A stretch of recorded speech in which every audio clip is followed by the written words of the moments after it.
Here's a typical Douglas anecdote that not only entertains, but also makes a point. It's called the Cream Separator, and Tommy Douglas uses it to show the inequitable distribution of income, of how easily people can become the victims of a worn-out economic system. I used to visit and farm homes, particularly around mealtime. And if I got in around dinner time, of course, everybody in the family was busy. They were unhitching the horses, they were pumping water, they were milking the cows, they were pitching down the hay and the oat sheaves. Somebody else was out gathering the eggs, somebody else was feeding the pigs and the chickens. Everybody had something to do. Even the youngsters were given the job doing something such as gathering eggs or feeding the chickens. And here I was, right off the city streets, you know. I didn't know what to do. I'd say, well, give me something to do. Well, nobody was going to trust this city boy with milking a good cow. They gave me the one job, you know, that anybody could do. They gave me the job of turning the handle on the old cream separator. Any of you ever turned the handle on the cream separator? Well, you know, it's quite an experience. I got to be pretty good at it. I got to the place where I could tell you how many verses of Onward Christian Soldiers it takes to put a pan of milk through this thing. And as I was turning the handle, and they were pouring in the milk, and I could see the cream coming out of one spout and the skim milk coming out of the other spout, one day it finally penetrated my thick Scotch head that this cream separator is exactly like our economic system.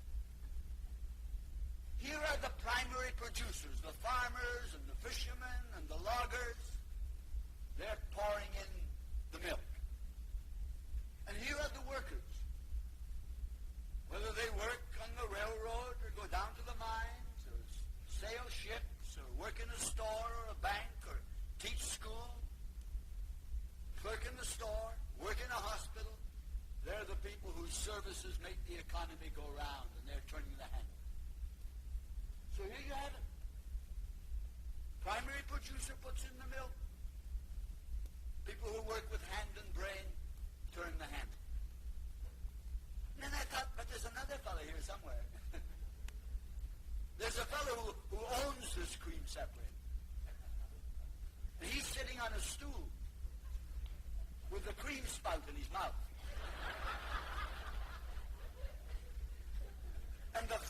And the primary producer and the worker, they take turns on the skim milk spout. And they don't like skim milk. Nobody likes skim milk. And they blame it on each other. And the worker says, if those farmers and fishermen, you know, would work a little harder, well, I wouldn't be drinking this skim milk.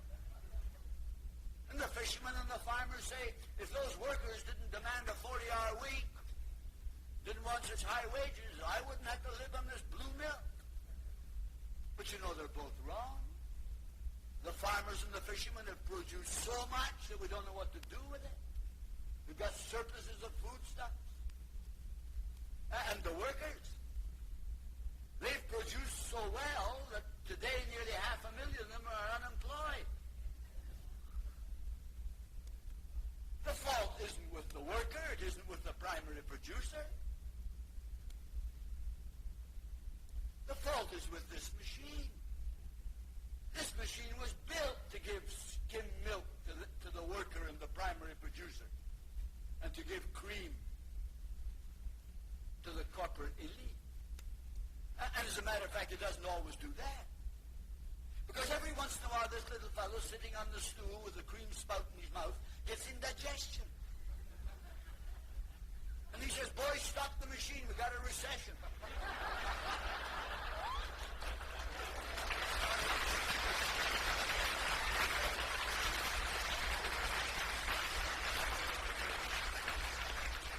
Says to the worker, you're laid off. You can go on unemployment insurance. And after that, on welfare. And he says to the farmers and the fishermen, you know, we don't need your stuff. Take it back home. Then he sits for a while. Indigestion gets better. He burps a couple of times. Says, all right, boys, start the machine. Happy days are here again. Cream for me and skim milk for both of you.